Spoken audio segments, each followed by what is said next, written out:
Hey everybody, this is Matthew Soltesiak, and you're listening to Not the Same Old Lions podcast, part of the Minute Media Podcast Network. This season, it's all grit.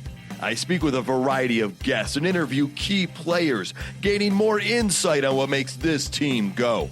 The Detroit Lions are now in a new, grittier era, and we look beyond just the kneecaps when it comes to the analysis. Welcome to another episode. In this episode, we discuss the Detroit Lions' 24-14 victory over the Green Bay Packers at Lambeau Field. We'll discuss how the Lions handled the Packers and the weather. We'll talk about all the things we liked in this one and what may have brought up a concern. We'll also discuss where the Lions roster stands and the division coming out of this win. That and more. Let's get to it, Lions fans. Hi, this is Corey Schlesinger with the Detroit Lions, and you're listening to Not the Same Old Lions podcast. Joining me today is James Cook, the senior sports writer for the Traverse City Record Eagle. You can also hear him on the Get Around podcast that drops on Mondays. Good to have you here, James. Victory Monday, baby. Nothing better. That it is. And joining both of us, which helps make it better, is Coach Jerry Angers, former Michigan High School Coach of the Year, as well as Coach of the Week by the Detroit Lions. He's also current scouting and training director for Bull Rush Sports. Coach, thanks for making Monday better. Heck yeah, 7-1. That's all I got to say. All right, guys. Lions versus Packers. Last two games at Lambeau, the defense went crazy last year. Season finale the year before that, both Lions victories. Now it's 3 in a row at Lambeau. Coach, start with you. 1 to 2 sentences. What's your overall reaction to this Lions victory? Just another great road victory in the elements that we can't play in. Everybody continues to poke holes in our offense. Can't win without Hutch. Can't win outdoors. Can't win in Green Bay. They got the best quarterback. Guess what? We're 7-1.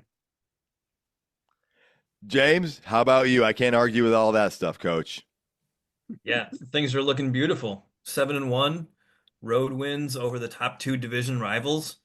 So things are just looking beautiful here for the Detroit Lions. Okay, guys, I have a confession to make, and this is my overall reaction. And I mean, I'm like one of the more optimistic Lions fans out there. And I'm going to tell you, I think this Lions team might be better than I was giving them credit for when this season started. I mean, Well, that's a scary statement right there, Coach. it is. And again, I'm going to put my coach's hat on and not my so happy to be 7-1 hat on. But we talked about quarters, you guys. The first quarter we thought 3-1, maybe 4-0. We went 3-1. The second quarter, we talked about it, 3-1. We possibly could get to 4-0. We're 4-0, guys, in the second quarter. And now we start a new quarter on the road against the Houston team. So, yeah, you got to be optimistic, but we got to be 1-0 after this week. We do, and that's really important. But I look at the fact that we went into Lambeau Field with Hutchinson and everybody else on the defensive line out. Then Brian Branch gets ejected. Oh, by the way, Jamison Williams isn't traveling with the team we're playing this week, the Lambeau week. And we controlled basically that whole game. And so I'm blown away by how well they played in that game. And we're going to get to that and more. But James, they're better. And you're an optimistic Lions fan too. I mean, 7-1. I mean, like Coach said, we looked at quarters. I don't know that we saw 7-1 as a likely thing. Always as a possibility, but it's not just the record. It's how well they're playing, especially consider the circumstances. Yeah, it's just how they're doing it. I mean, what have they scored? 70 some points the last 2 weeks without Jamison Williams? Who would have predicted that? I mean, the statistics, the records that they're breaking over the last couple of months, it's just crazy. The things that they're doing, especially without somebody like Aiden Hutchinson and as much depth as they've lost on the defensive line, it's just impressive that they keep doing this. And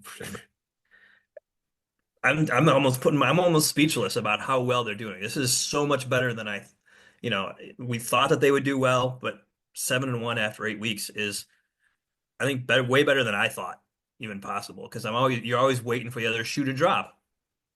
When we saw how hard the schedule was going to be this year, and that Minnesota game, we didn't know what to expect going in, and then this Green Bay game, and the Green Bay game, I mean, you never, for the most part, felt nervous after we went up, and it was like, okay, they were in control the whole time, Coach. Isn't that kind of what you saw?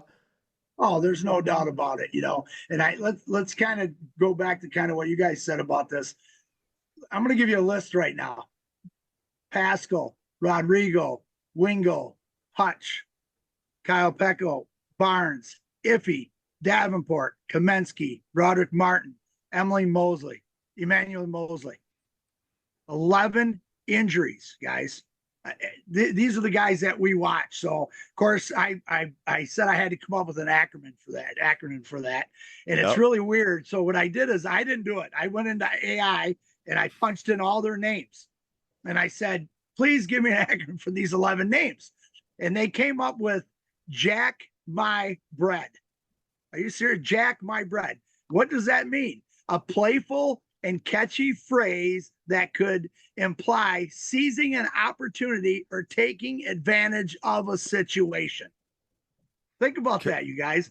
11 injuries, Trevor Nowaski, Smith, guys that fill in for Ringo, Maven, all those guys. They took care of that, and that was developed from those 11 injuries that we've had. I've been reading it all day. I'm so excited.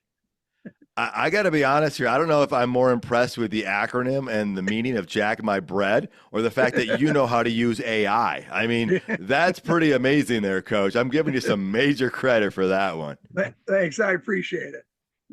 Well, speaking of credit, Coach Campbell spoke after the game. Here he is giving his team some credit. That's a good football team, and we'll see them again, next month. So, but really proud of them. We knew it was going to be critical to get 2 wins in this division against 2 really good teams, Minnesota and then this one, Green Bay, at their places. So to be able to do that was big. We had a number of guys step up. I thought defensively, man, where we needed it most, it really showed up. So, Coach, let's get back to you right away. Campbell talked about those 2 road wins in the division, and they're early in the season. You could not ask for a better situation to start divisional play than this, could you? No, you can't. And I think that's the one that, you want to steal 1 on the road. And then when you steal 2 on the road, again, we did this last year too. And I think we lost 1 or 2 at home, the same thing. So I know that's going to be playing on it, but Campbell, they feed off this stuff right here. They talk about, hey, we haven't beaten this team in 6 years. Hey, have we ain't done this? And so to go in and steal 2 on the road, especially in Green Bay again, with the way the weather was. And we played almost a perfect game. And so that's the big thing right now. So now they have to come home and play us. And, having that 2-0 lead in the division is huge, for the development of the younger guys, the big guys, plus it's going to keep us rolling in the right direction. So just a great way to start the league play. Have you ever wanted to learn a new language? Maybe you were inspired by a recent international trip, became obsessed with a foreign film or TV show, wanted to communicate better with a loved one, or just felt like developing a new skill. With Rosetta Stone, learning a new language is easier than you thought. Rosetta Stone has been a trusted expert for 30 years with millions of users and 25 languages offered, including Spanish, French, Japanese, Dutch, and more. Learning is immersive and designed for long-term retention, so you fully learn to speak, listen, and even think in that language. Don't put off learning that language. There's no better time than right now to get started. Listeners can get Rosetta Stone's lifetime membership for 50% off. Visit rosettastone.com/today. That's 50% off unlimited access to 25 language courses for the rest of your life. Redeem your 50% off at rosettastone.com/today. Fall into big savings, all in the Kroger app. Get tender bone-in pork back ribs for $3.49 a pound with your card. Then get 16-ounce packages of juicy strawberries for $1.99 with your card and a digital coupon. Shop these deals at your local Kroger today, or tap the screen now to download the Kroger app to save big today. Kroger, fresh for everyone. Prices and product availability subject to change. Restrictions apply. See site for details.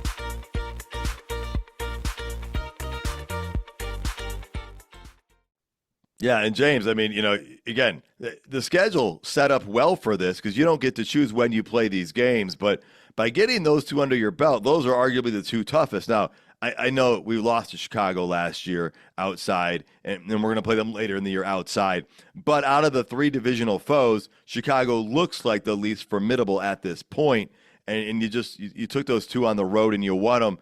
I mean, what do you have to add to that with the schedule and the way it's looking with the way the Lions players have stepped up during these games when they haven't had all those parts? Because was it Jack My Bread is the injury acronym here. Yeah, it's just incredibly impressive. I mean, like you said, they have essentially a 2-game lead in the division. They've got the tiebreaker kind of for both against both teams because they've beaten both of them on the road that we consider to be the top two other teams in the division. The Bears look like the fourth team in a very good division. The Bears look like the worst of the four teams, and even they're a 500 team with a lot of potential. I mean, it's a very young team. They could grow a heck of a lot between now and the end of the season too. For sure. But I still see the Lions maybe trying to add a piece or two in the next 24 hours. The Lions can get a bunch of guys back from injury in the next few weeks and towards the end of the regular season. So, the Lions can get potentially even better as well. All right, well, we're going to get to some of those major storylines here later in the show, but let's get right back to this Green Bay game and break down what we liked in this one. I'm going to start with the defense. I'm going to start with especially right after Brian Branch got ejected. Brian Branch got ejected, and 30 yards of penalties were tacked on, all within 30 seconds, 2 minutes of each other, but all in that same sequence. The Lions were leading 7-3 at that moment. And the defense, that's when, okay, is the defense going to fall apart and the Packers go get a touchdown and they go up 10-7? Is that what's going to happen? No. They held them, and they held them to a field goal opportunity, and that was missed. Coach, I mean, we can probably talk about that as a pivotal moment in the game as well. Tell me from a coaching standpoint what's going through your players' minds and all that. I mean, 30 yards of field just moved, and arguably your best defensive player that's still playing right now just got kicked out of the game. Yeah, huge momentum swing for the other team, but they never got the bat on the ball. We took care of it. I mean, the biggest thing is, as soon as that happened, I'm still a little upset that he got the second one, even though in the locker room, I probably have told them, dude, I can't believe you double flipped off everybody in the Packer Stadium. But my point is, as soon as that happened, I text somebody, I don't know if it was you guys or I text Swifty, a guy I worked with at Saginaw Valley, and I said, you watch this defense rise to the occasion right now because they are going to pick up their boy Branch. And that's what these guys do. Jack my bread, baby. I'm telling you, it's all about the situation. James, how big was that for you? And then I know you saw some other things on defense you wanted to talk about liking. Yeah, I mean, it could have been like Jerry said, it could have been a huge turnaround in the game. I mean, losing your best remaining defensive player, I would say at this point after Hutchinson. Sticking with the things we liked, you talked about some other guys that contributed. You wanted to kind of touch on that. Yeah, I mean, there's a few other guys that we saw contributing. Nowoski has done that the last few weeks, but he's kind of continued to do that. You saw Rakestraw play a little bit more. I mean, he only had 8 snaps, but those ones that he had were really good. That fourth down completion to Jaden Reed, that was just an amazing catch by Reed. You couldn't have asked Rakestraw to cover that pass any better. I agree. That took a perfect play to complete.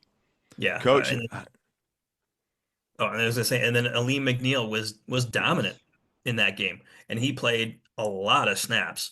And he had 7 pressures. He drew 2 holding calls.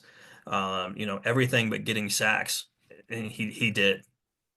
Yeah, one of those holding calls he drew, I saw it as it was happening. I'm like, oh, this is coming back. He totally got held, and I think there was a big gain right there. So, yeah, those are I would echo all those thoughts there, James. Coach, how about you? Some things you were liking?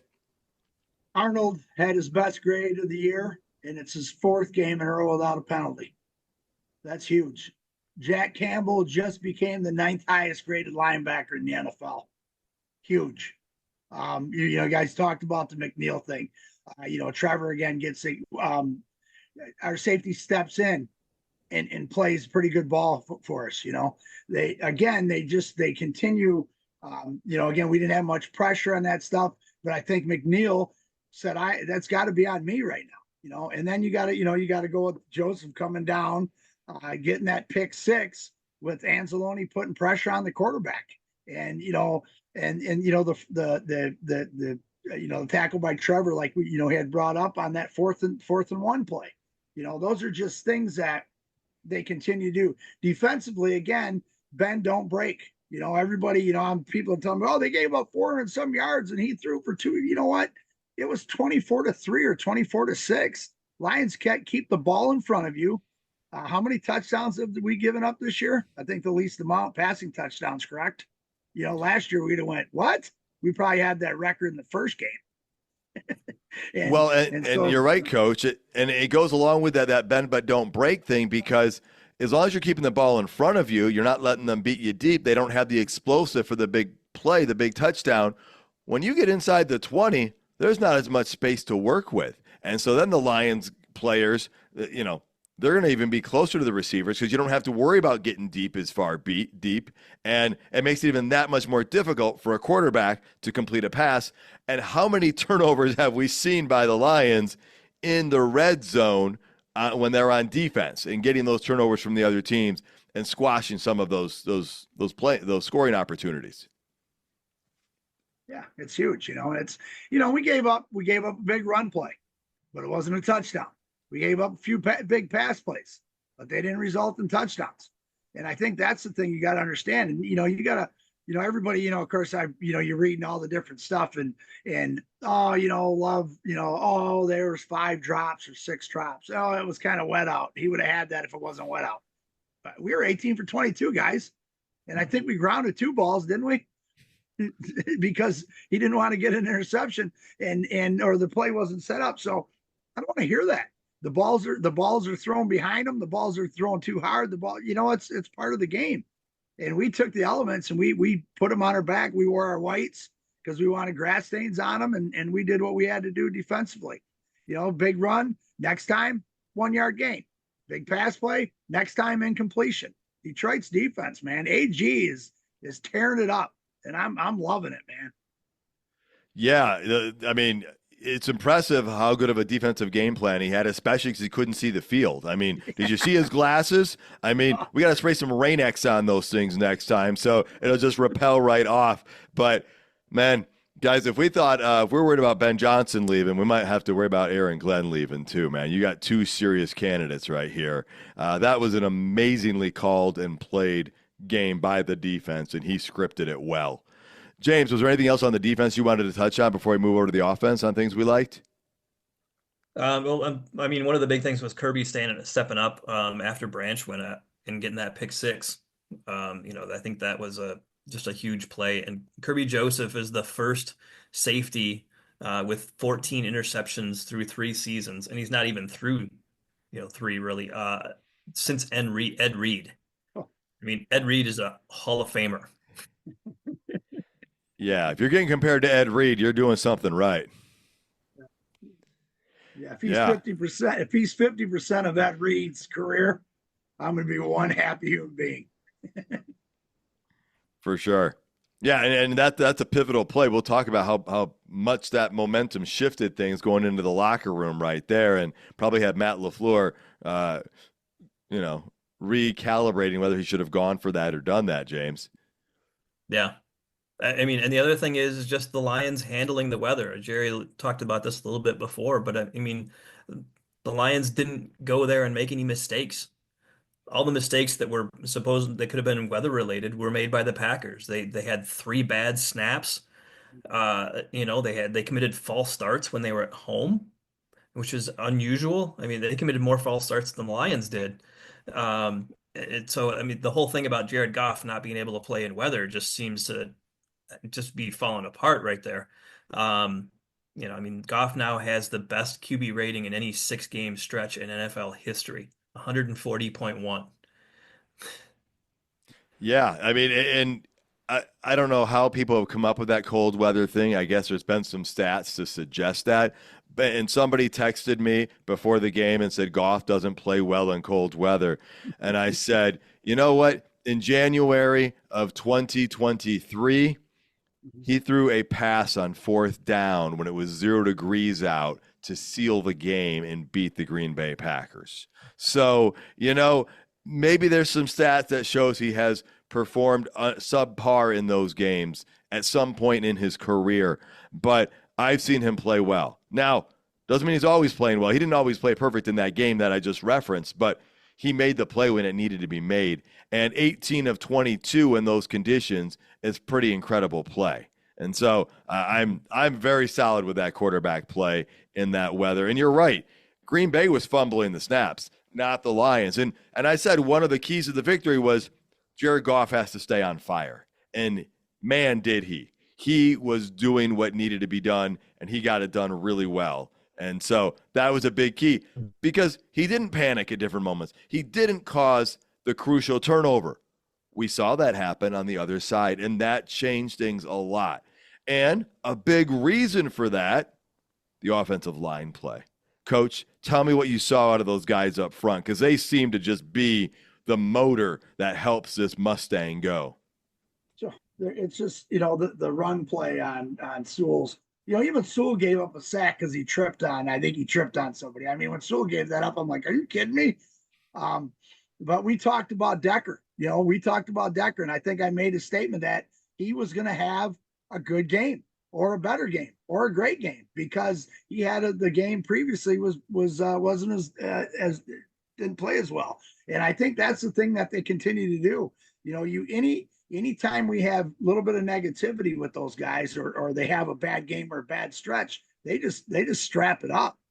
And, the way we started out running the football, the way we start out running the football and with Monty, boom, boom, boom. And then we come in with Gibbs on that and those things. I mean, it's just amazing on what that offensive line does. And we know the games are won in the trenches and our offensive line sets those trenches. I mean, wasn't there two series, one Green Bay and one Lions series in the first quarter?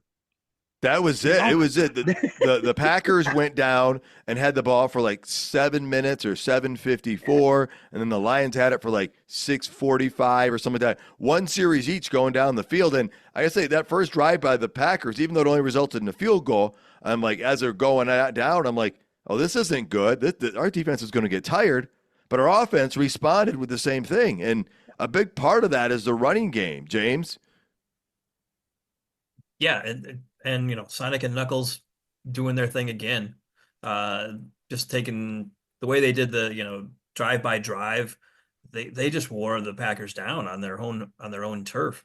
The crazy statistic about Jahmyr Gibbs is that he has averaged 5 yards per rushing attempt in 7 straight games, which is something that hasn't been done in NFL history with a minimum of 10 attempts per game. Wow. That is crazy. And to do it on the road, on a different playing surface than they've kind of been used to recently in bad weather.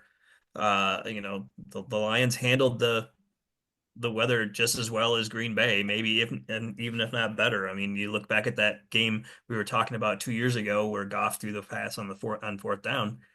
He played better in the weather than Aaron Rodgers did. He outplayed his counterpart in the bad weather. That he did. And, I saw this thing where people were like, you go up against the Lions, you play a whole quarter of football, David Montgomery runs all over you, and you're tired. And then in the second quarter, suddenly you realize, oh, they got Jahmyr Gibbs, and he hasn't even played yet. Coach, talk to me about this running game. You've got to be impressed with it as well. Well, and go back, we just talked about Sonics and Knuckles, and he just brought up the fact 5 yards a carry, 7 consecutive games. He just took over the league. He's at 6.4 yards per carry on the season. The scariest thing about him is Monty, I think, is really pretty fast. Monty's powerful, but Gibbs is hitting the line of scrimmage at 11.4 miles per hour. The next closest guy in the NFL is in the 9s. 11 point. So he's coming out, he stands straight up. It drives me crazy from a coach. He stands up, Bonnie looks like he's ready to go. Give me the ball. Gibbs is standing straight up. And I think he just does that to eye where he's going to make a step. But then, you go back to the offensive line. Those guys are letting them know, we're knowing, especially that big touchdown run, the 15-yarder, just the stuff that they do with that. I mean, we can talk about a couple of those plays on fourth down when you want. I'm going to go over some stuff with you on them. For sure. Yeah. I mean, the way he bolted through that one for the touchdown, it was so fast that they weren't going to get to him. And David Montgomery, earlier in the game, he had a run where he had 2 or 3 cutbacks. And one of my buddies watching the game, he goes, that was almost Barry Sanders-esque, the way he was weaving through that thing. And that speaks to his vision. And guys, we've had some decent running backs in the last few years that didn't always quite have the vision that these 2 running backs have. That's what makes them so special. And so, that offensive line opening those holes up, giving Goff time to throw the ball. And I'm going to tell you the other thing I really liked. We opened the third quarter with a touchdown, a nice drive and a touchdown just to extend that lead. Coach, how many times last year did we see the opposite thing happen?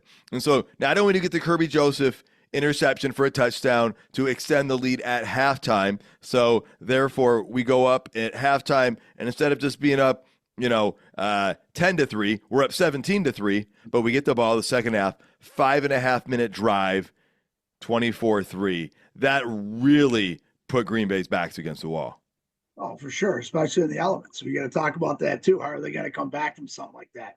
And that's when you make your halftime adjustments. Let's talk about Green Bay makes their halftime adjustments on defense, and they get a stop.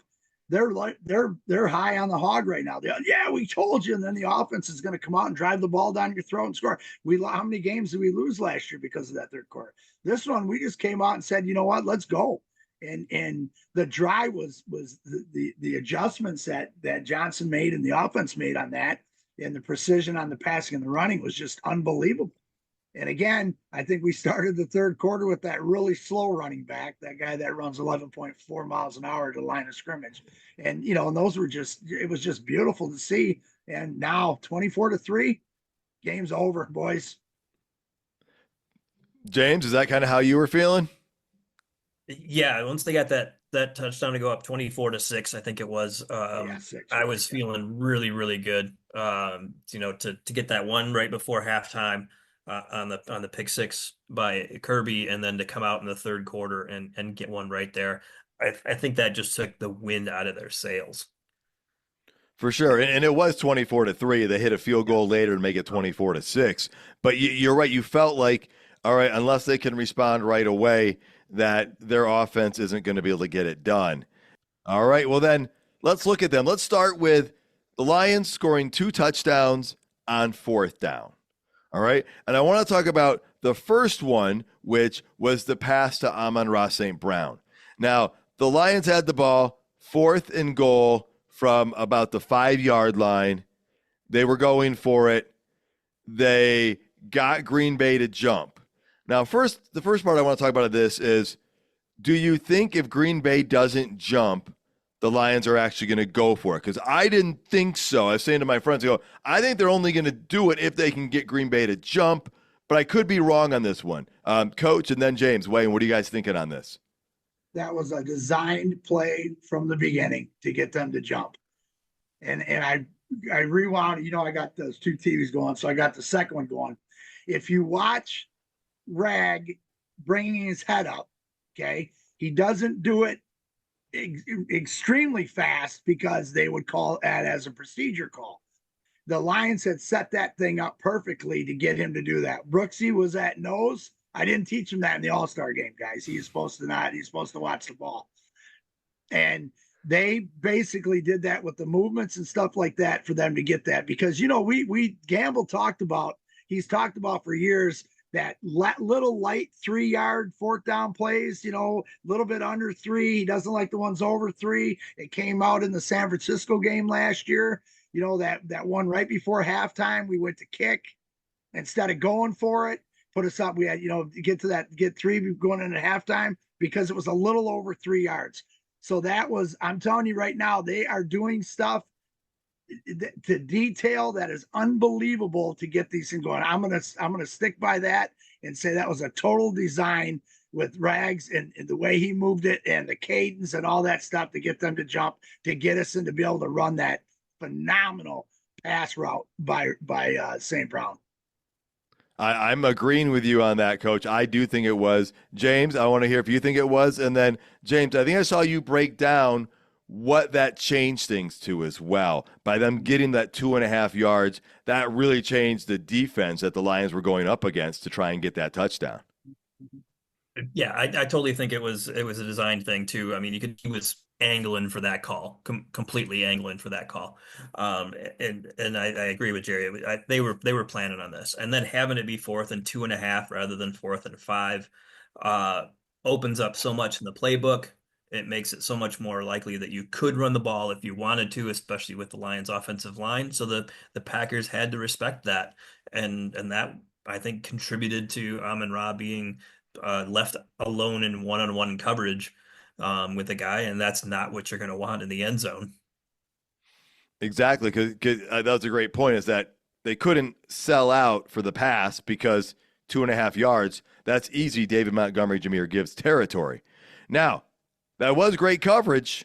It took an incredibly amazing pass and catch, I mean, that by both Goff and St. Brown, which we've heard the stat, the last 30 passes from Goff to St. Brown are completions, and the last pass from St. Brown to Goff is a completion as well. I think they've left that stat out. So technically it's 31 completions between the two of them. Just you have to add the one extra direction in there.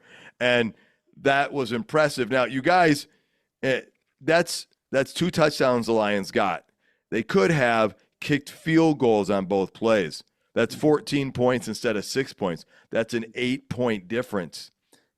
Coach, we saw how big these points were in this game. That's pivotal, getting that 4th down both times.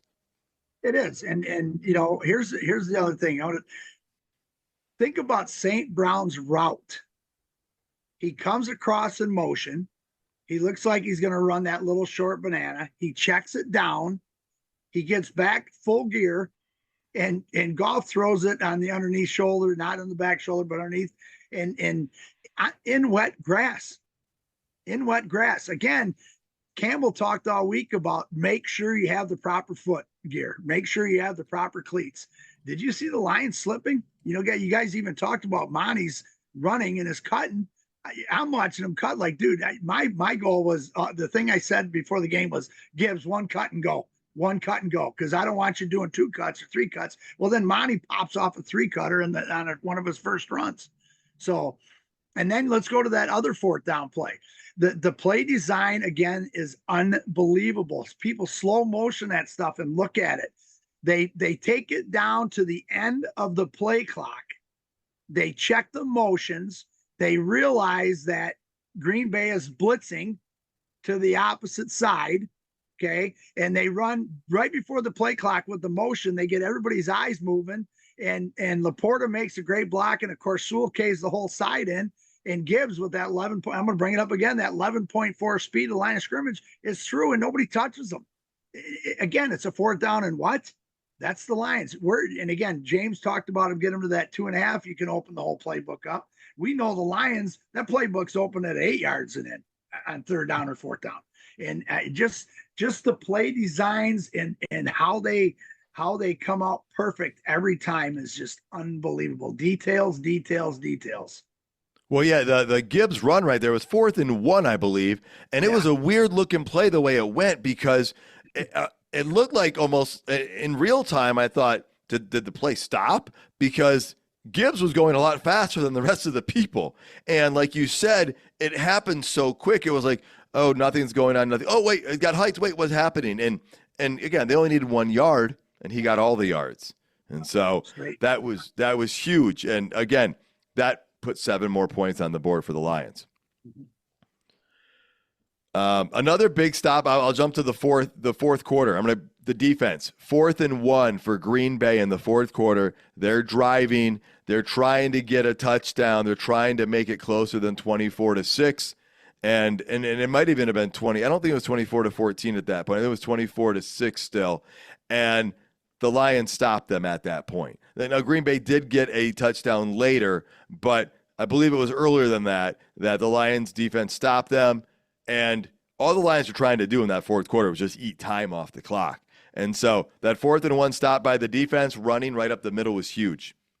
James, any other critical moments, pivotal plays, the things that jumped out to you, turning points? I mean, the big one for me was the Kirby pick six.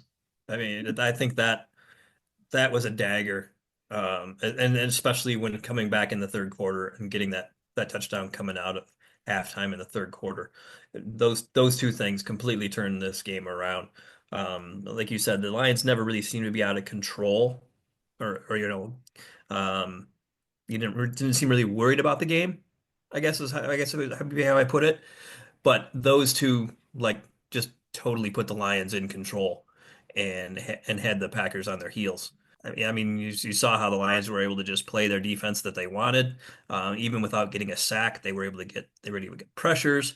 They were getting a lot of time off the clock, and the Packers didn't score their only touchdown of the game until under 4 minutes to go.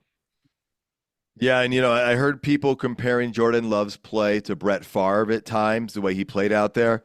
But he definitely had an Aaron Rodgers moment when he threw that interception to Kirby Joseph, right? And he got to know what it felt like to be Aaron Rodgers and throw a pass at Lambeau Field and have Kirby Joseph intercept it. So I agree. Those were all very pivotal moments. A lot of great plays, a lot of great stepping up by different players.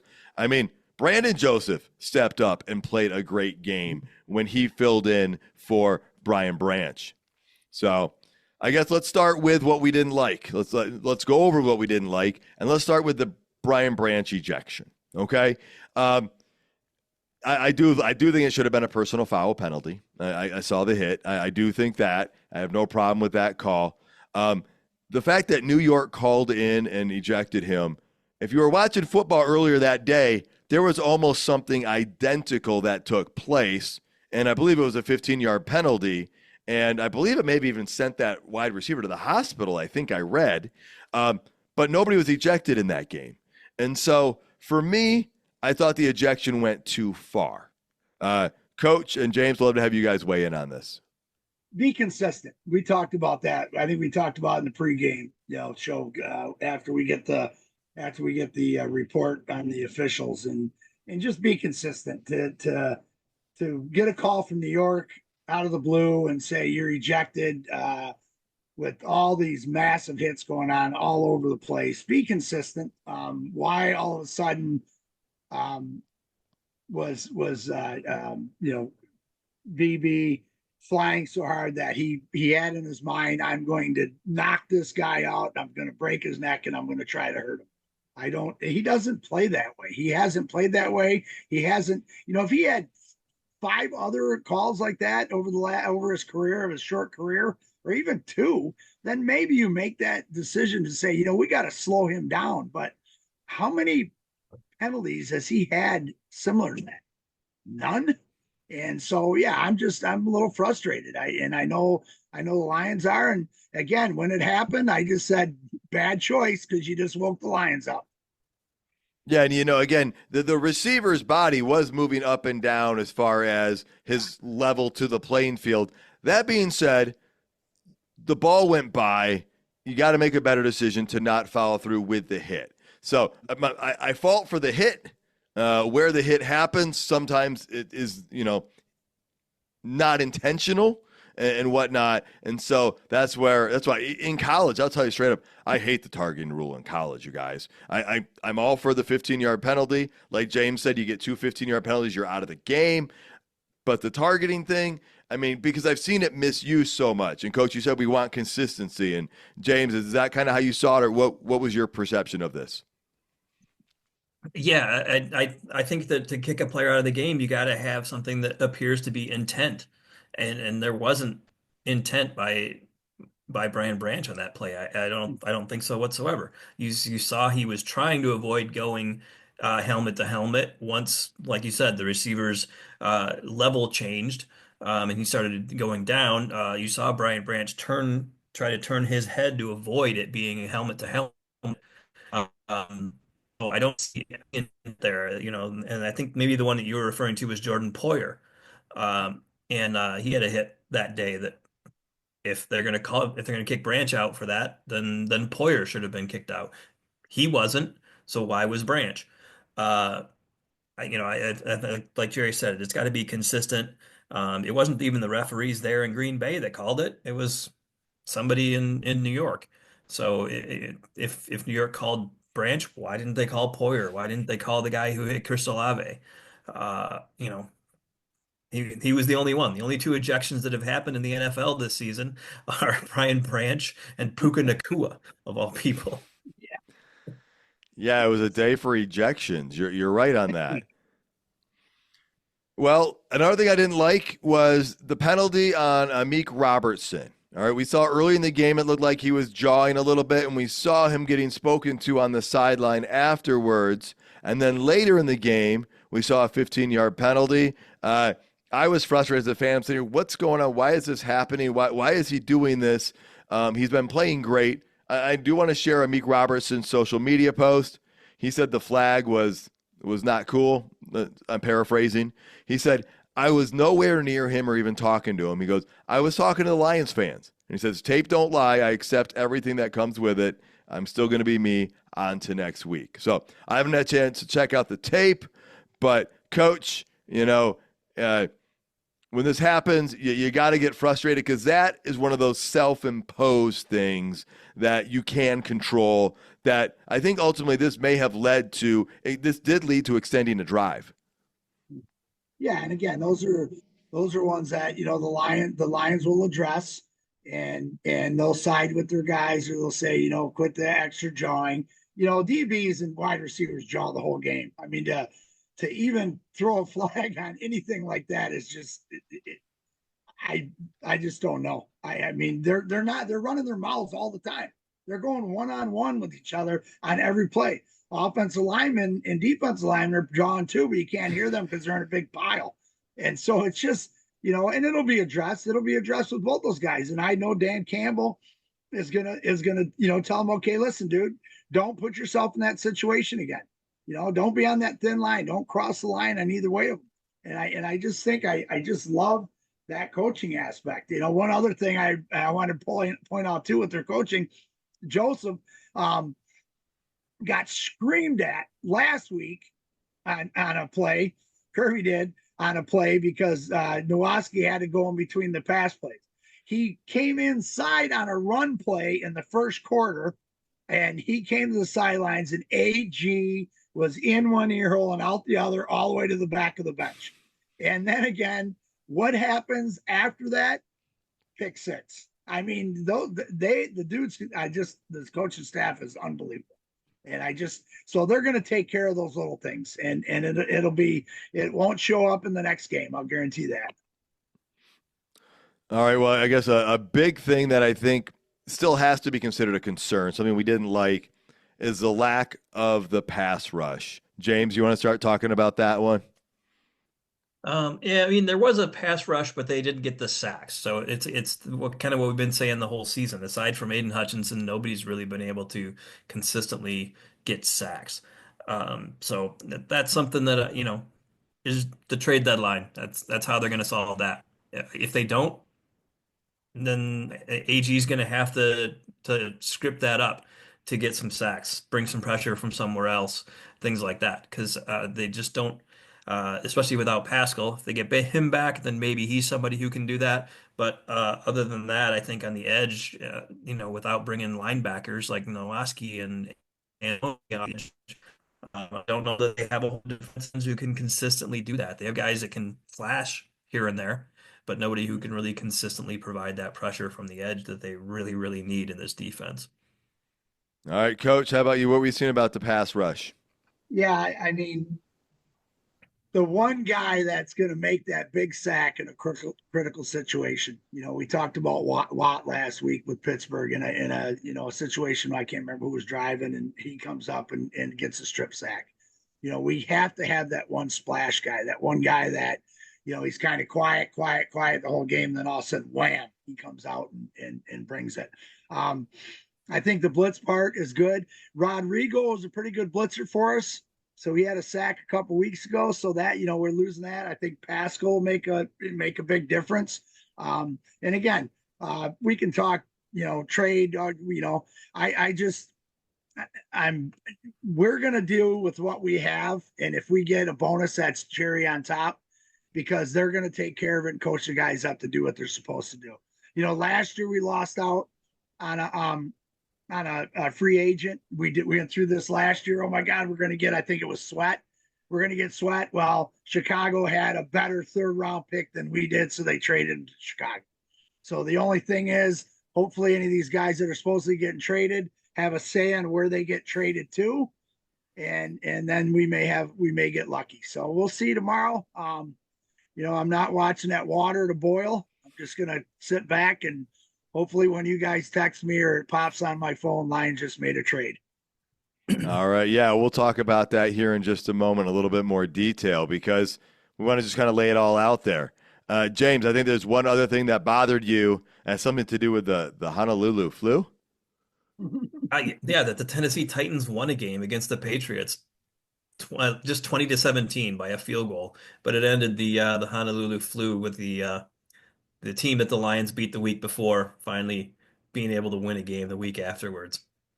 They beat a 2-win team by 3 points, and they did do what you said, though. It ended the streak. And I guess if any streak has to end, that's probably the one we're okay with ending, because it's really the least really like consequential, important, or whatnot.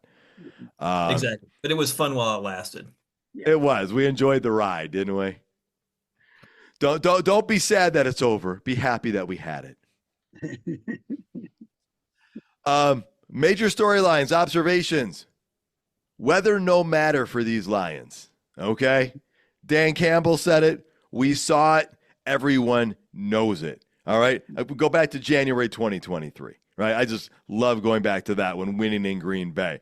I know not everything has been perfect for the Lions outdoors, but the Lions weren't fumbling the snaps. The Lions weren't dropping the footballs. The Lions were shown they can play this way. And it's because of the type of players the Lions bring in, right? Think about where some of these guys went to college even, right? If you're playing in Iowa, if you're playing in the Big Ten, you're playing some outdoor football in November, right? And so the weather is overblown. Yeah, we'll have 2 more times outside, once in Chicago. We'll see how it goes.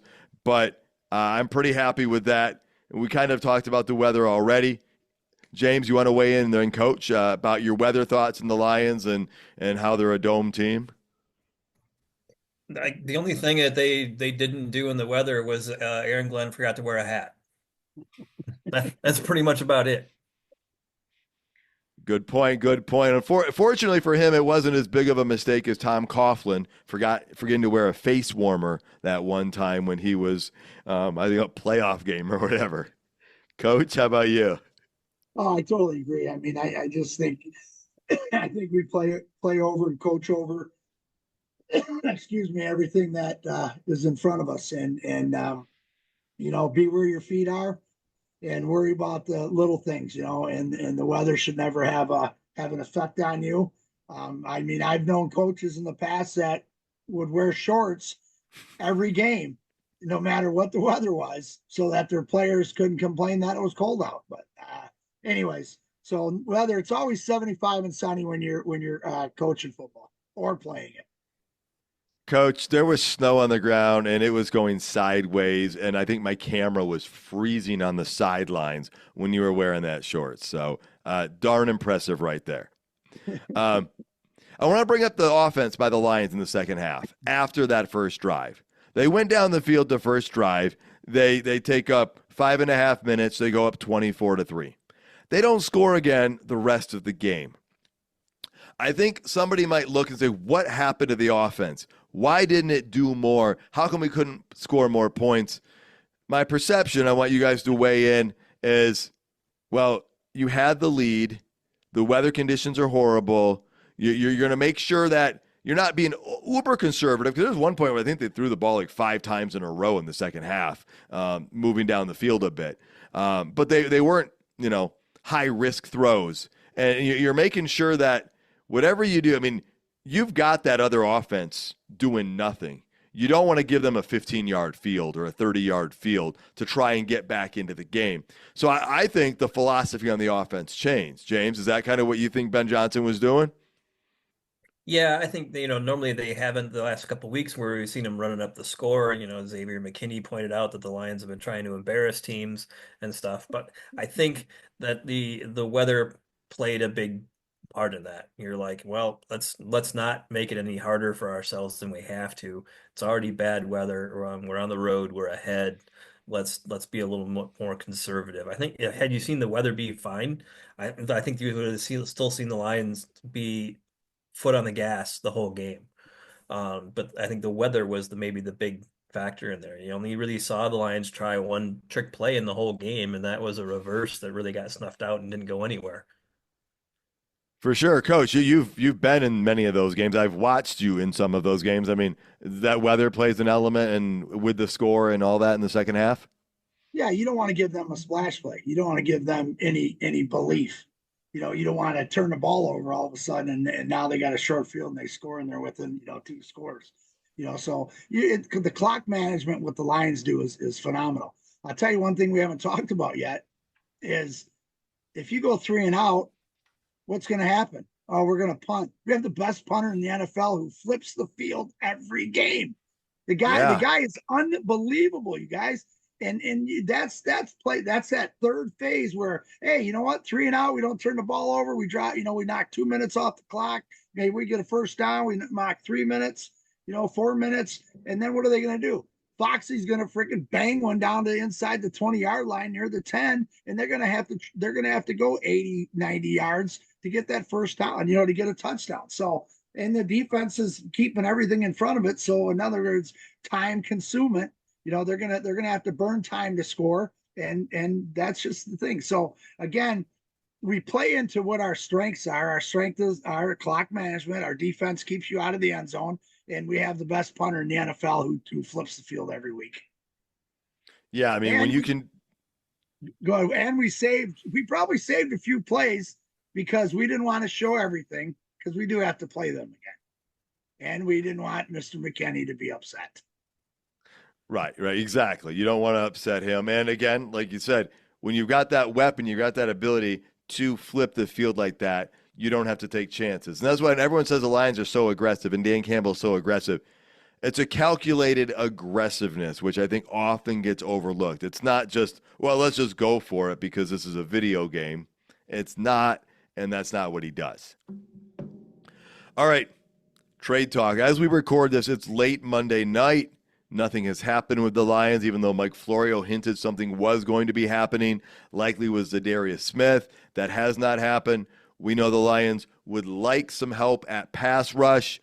All three of us are on record as saying we would like the Lions to make a move. If they don't make a move, we all still think the Lions can win a Super Bowl with the team they have.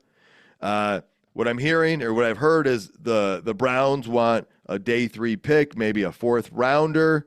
The Lions have a 1st, 2nd, 4th, 5th, 6th, and a couple 7s next year. And so they do have ammunition to make a trade. Coach Campbell made remarks today. He said the Lions have made phone calls. Brad Holmes is working to get something done. But he also said it's not all up to the Lions. So I can't help but think maybe somebody is trying to sell the Lions something at a price that's not very accurate. I guess maybe they're saying, here's a Ford, and it's a nice Ford, but we're going to make you buy a Lincoln. You pay the Lincoln price for the Ford. And, I think you talked about this last year, Coach, right? The Lions were in some talks. People were disappointed with Donovan Peoples-Jones as the only move they made, but the Lions are careful that they're not mortgaging next year for what's going on here, even though it's a great opportunity. And so, Smith is a guy you guys have brought up. Campbell said, hey, if we don't get something done, we're gonna be looking to poach practice squads. we're going to be looking to see who's got tools out there. So, James, let's start with you. 24 hours, less than 24 hours before the deadline. People will be listening to this as that deadline's approaching or right thereafter. What are your thoughts on this whole thing, other than the fact that, thank you, it's coming to an end because we've been talking about it forever? Yeah, kind of. But I think that what we're looking at here is that the Browns want a fourth rounder for Zadarius Smith, but Brad Holmes is not willing to give them a fourth rounder. So they're waiting to see if they can get another team to step up and offer a fourth rounder. If not, I'm going to guess the Lions get him for a fifth. So the Lions are also supposedly also very interested in Azeez Ojulari from the Giants, who's another team that's obviously a seller at this point. So it could be that Holmes also is like, well, we have the same offer for him. So he's just looking to see who bites or seeing who comes cheapest. So you could get any of those things, and maybe even there's the smaller possibility that they get both of them, which would be the dream scenario, maybe, I think, but very unlikely. The other team that's probably looking for another edge rusher is the Atlanta Falcons. So I think that the Browns are waiting to see if the Falcons pony up a fourth rather than a fifth to jump ahead of the Lions. And if they don't, then I think that Zadarius Smith is kind of Detroit's. I mean, his Instagram post that he had yesterday of him in an all blue shirt saying week 10 seems to indicate that he would like to be in Detroit. But he doesn't completely control that because he doesn't have a no trade clause. For sure. And so, James, if the Lions don't make a trade, how you feeling? I mean, it's not the end of the world. I think I'm pretty confident in Holmes getting something done one way or another. Like you said, if nothing else, he's going to go look at practice squads. I can see also in the next couple of weeks of maybe a couple of veteran players asked to be released so they can go to a contender, and that's something that the Lions could jump on. You get a couple of veteran guys from teams that are really struggling, and their team could do them a favor and just let them go, and then the Lions could pick them up for free. All right, and let me go back to the Zadarius Smith thing. If the Browns are firm at a 4 and they're willing to squat on it and hold it, if you're Holmes, do you call it and say, all right, I'll do the fourth? I don't know that he's going to give up a fourth for a 32-year-old defensive end. Maybe he would, if they're holding out for a fourth, then maybe he would hold out and say, okay, I'll give you a fifth and I'll give you a sixth in 2026 or something like that. But I don't see a fourth. All right, would you do it, knowing where the Lions are right this year and whatnot? For a fourth? No, I'd hold out for a fifth. Okay. I'd say fifth is my best offer, and that's what you get. It seems like Holmes, I think, is confident that he can get somebody for a fifth. Makes a lot of sense. I mean, Holmes has shown a very good track record with his drafting as well, which makes those draft picks so valuable. Yeah, Coach, let's turn it over. Shopper. Yeah, he is, and he does well with his bargain shopping too. He gets quality at that. Coach, you already talked about it a little bit. Just your overall thought on everything the Lions have talked about, the things I've kind of put out there and James have put out there. Well, I think I agree with what James says in that too. He is not going to. Brad Holmes is not going to mortgage the farm. We know that. He's gonna wait and see what he gets. Whether it's plucking somebody off a practice squad or what, like James said, picking up a veteran late, who gets dropped and but again, it's all analytics, you guys. There's that, that it's at this point here, he's worth this, and it's all in that 100-point scale. And I think Holmes may, in this case, go a little bit below it if it's a negative, but he won't go if it's a far negative below it. You know what I'm saying? I just don't see him doing that. We've done such a great job drafting those rounds, the later rounds. Look at the money we'll have in the cap next year if we need to add. And if he really, in his gut, and Brad Holmes and AG and them in their gut feel that they can develop enough to get pressure and get big sacks in critical situations, maybe with blitz packages or bringing safeties, is Iffy coming back? Iffy was a hell of a blitzer for us last year, you guys, off the edge. I'm not sure. I don't even know what's going on. So again, we don't know who's coming back, who's not coming back in and where people are. So, Wingo comes back. Maybe he's the guy that they just put out there, and this is all he does because he's been playing both inside and outside. So, again, we're not there at practice, but whatever they choose to do, I know all three of us are going to support it. But I'm just going to throw one out there and get somebody, please.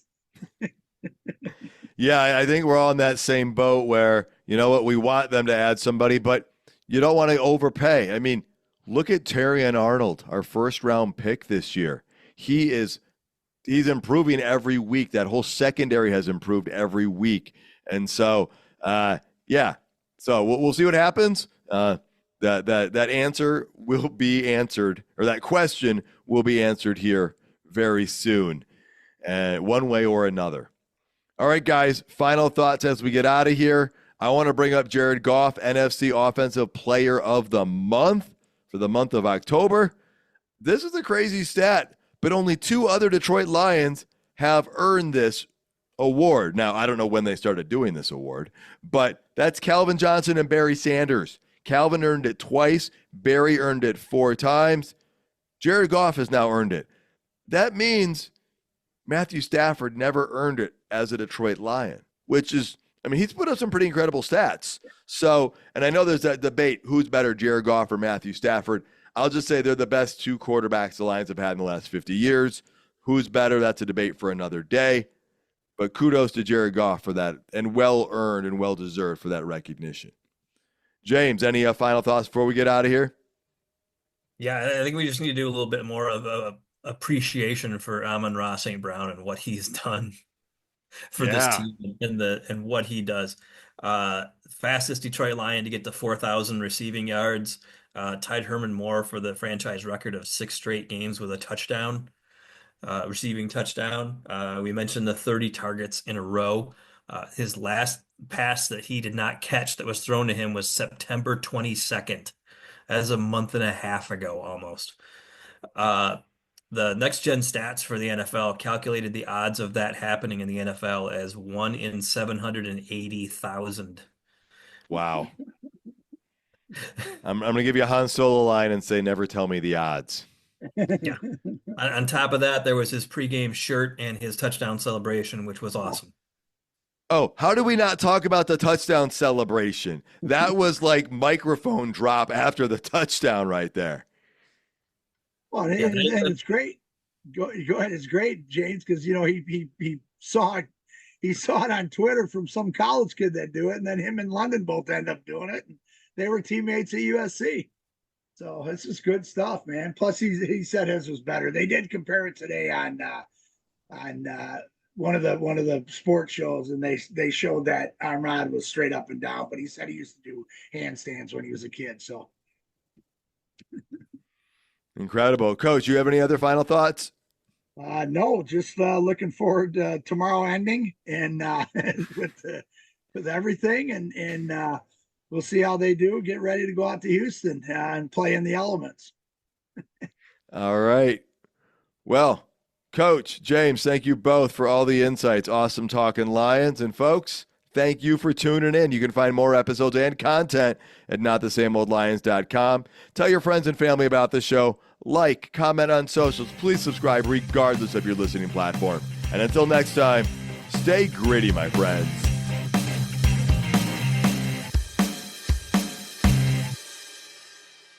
At Kroger Pharmacy, CARE is making it easy to get vaccinated. CARE is helping you stay protected from flu, COVID, and RSV. Seasonal vaccines are available 7 days a week with evening hours. CARE is giving you a shot at staying healthy this season. Walk in whenever is best and get multiple vaccines in one visit at your local Kroger Pharmacy. So come and get the protection you need while protecting those around you.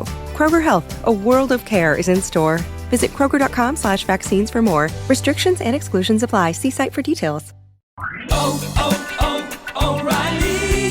You've got questions? O'Reilly Auto Parts has answers. Need a pro you can trust? We've got that too. No matter what you need, our professional parts people have the training and expertise to help you do things right. Deep automotive knowledge. Just one part that makes O'Reilly stand apart. The professional parts people. O'Reilly Auto Parts.